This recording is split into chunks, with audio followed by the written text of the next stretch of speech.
Here is the Logitech mouse that was sent to me as a replacement for another defective one, and now I've been asked to take a video of it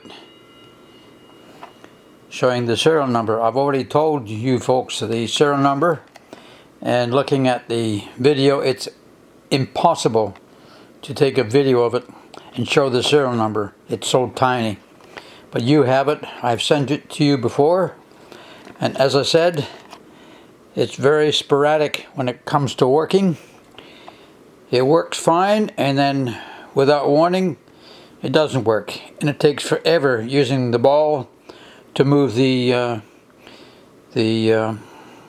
cursor anywhere on the screen, and I just leave it for half an hour. I come back, it still does the same thing. I try it again and roll and roll and roll and roll the darn ball, and then magically it works. And then 5 minutes later it doesn't work. Then it works, then it doesn't work. It's a piece of crap. Please send me something that works. Thank you.